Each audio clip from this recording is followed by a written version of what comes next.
안녕하세요, 빌딩와이즈입니다. 저희가 이전 영상들을 주로 보시면 거래가 잘 됐던 사례의 내용을 가지고 영상을 많이 다뤘었는데요. 오늘 같은 경우에는 24년 기준으로 해서 안타까웠던 투자 사례가 어떤 게 있을지 이 내용들을 다뤄보기로 했습니다. 어떤 점을 좀 주의를 하셔야 될지 도움이 되셨으면 좋겠습니다. 저희가 이렇게 소개를 해드리는 사례들 같은 경우는 시청하시는 분들께서도 웹사이트에서 확인을 하실 수 있고요. 저희가 주로 많이 확인하는 사이트는 이제 이 밸류맵이라는 사이트입니다. 각종 거래 사례, 전반적인 부동산 시장의 흐름을 확인할 수 있는 사이트거든요. 지금 저희 회사 자체에서 각종 이벤트도 많이 진행을 하고 있으니까요. 홈페이지를 통해서 이벤트 내용 확인해 보시고 필요하신 부분이 있다면 저희에게 얼마든지 연락을 주시면 감사하겠습니다.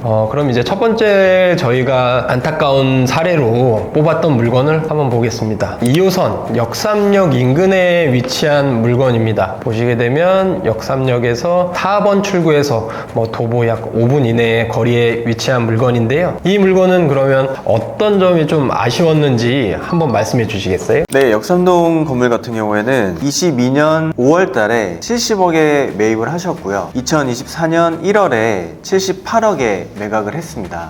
정말 이제 투자를 처음 하시는 분들이나 대부분 잘 모르시는 분들 같은 경우에는 70억에 사서 78억에 팔았으면 8억에 대한 차익이 발생한 거 아니냐 이렇게 생각할 수도 있지 않을까요? 네, 표면적으로만 보면 그런데 일단 취득세, 중개비, 등기비용, 그리고 이분이 22년도에 매입하셔서 23년도에 리모델링을 하셨거든요. 그래서 리모델링 비용 대략 예상해보면 4에서 5억 정도가 드셨을 건데 그렇게 원가를 다 고려해 봤을 때는 차익이 아니고 차손으로 보는 게 맞습니다. 그러면 실질적으로 70억에 매입을 하셔서 각종 이제 취등록세라든지 수수료라든지 이런 비용이 이제 발생한 부분이 있고 거기에 추가적으로 이제 리모델링 비용이 들어갔기 때문에 사실상 이 건물의 원가는 80억 정도라고 보는 게 맞을 것 같아요. 어떻게 보면 2억 정도를 또 손해를 보고 파신 이런 부분이 좀 안타깝다라고 생각이 들어서 이 물건을 선정을 하게 됐고요. 왜 80억 이상으로 엑싯을 못했을까? 그 이유는 뭐라고 생각을 하세요? 저번 시간에도 잠깐 얘기를 드렸는데 현재 강남 빌딩 시장에 신축 빌딩인데 공실인 상태의 건물들이 많이 있거든요. 시기상으로 이 건물 또한 그런 타이밍이 잘 안 맞았던 것 같고 더군다나 이게 주택 건물을 리모델링 했기 때문에 층고라든지 리모델링 후에 전반적인 컨디션이 임대료 수준이 높게 해서 잘 맞추기에는 좀 한계가 있었을 것 같습니다. 맞아요. 제가 봐도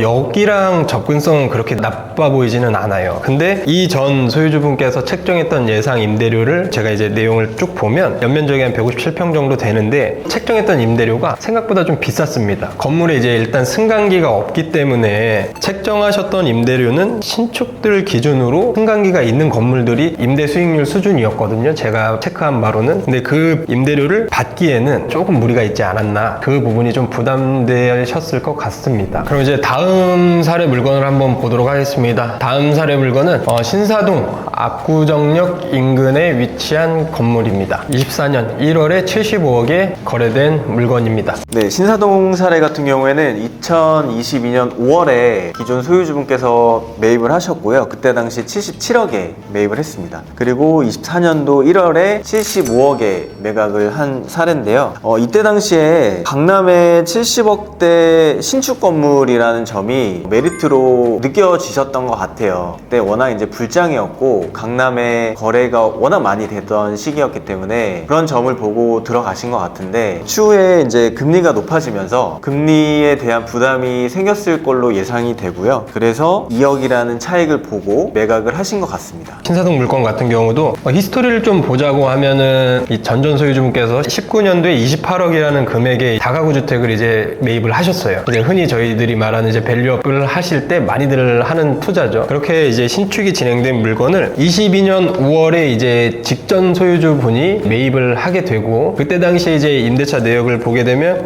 임대료 수준이 수익률로만 따지면은 77억 매매가 기준으로 했을 때 2% 초반 정도의 수익률이 나오는 건물이었어요. 이 건물은 화랑기 때 이제 강남 부동산 시장에서는 대출 이자만 낼 정도의 수익이 나온다라고 하면 너도 나도 건물을 매입을 하던 시기였기 때문에 이 물건도 마찬가지로 2%대 초반의 수익이 나오는 건물이었지만 그때 당시에는 그래도 이제 금리가 저렴했기 때문에 그래도 이건 충분히 가지고 갈 만하다라고 판단이 드셨을 것 같아요. 그래서 이제 매입을 하셨지만 그 이후에 이제 이제 갑자기 이제 22년 하반기부터는 금리들이 가파르게 상승을 하면서 매입하셨던 매수인분께서도 크게 수익성이 나지는 않다라고 판단을 하셨을 것 같아요. 이렇게 이제 금리가 오르면서 그 금융비용이 부담이 돼서 다시 재매각하는 사례들이 꽤나 있거든요. 77억에 매입을 해서 75억에 2억이라는 금액을 더 다운시켜서 거래를 했다는 거에서 24년 거래됐던 안타까운 사례 중에 이제 두 번째 물건으로 좀 선정을 하게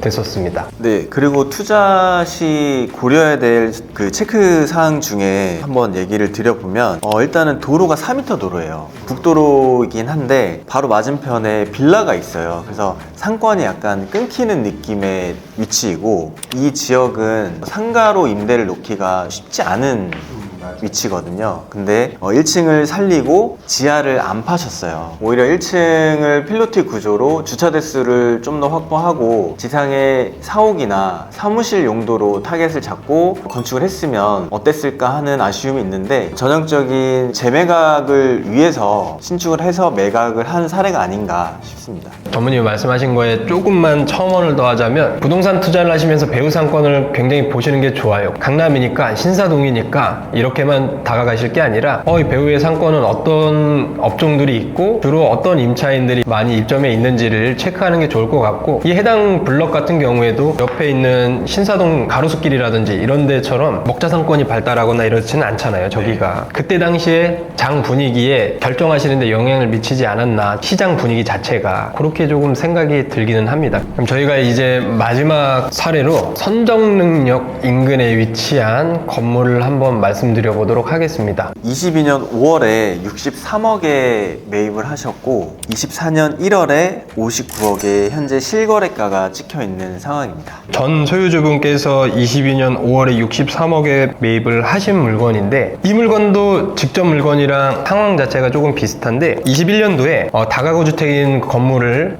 전 소유주분께서 매입을 하셔서 37억 3천만 원이라는 금액의 주택을 매입을 하셔서 대수선을 하시게 되신 거죠. 용도 변경을 하시면서 22년도에 이제 대수선이 완료가 됩니다. 그 완료되는 시점에 이제 직전 소유주분께서 이 건물을 매입하신 사례가 되겠는데, 대수선도 바로 끝난 건물에 통임대가 맞춰져 있고 수익률도 그래서 3% 초중반대 나오는 건물이라 아마 직접 매수인분께서는 충분히 매력적이다라고 생각을 했을 것 같아요. 네, 근데 매입하시고 임차인이 얼마 있지 않아서 연체를 하기 시작했거든요. 그래서 그 연체 기간이 길어지면서 마음고생을 많이 하셨을 것 같습니다.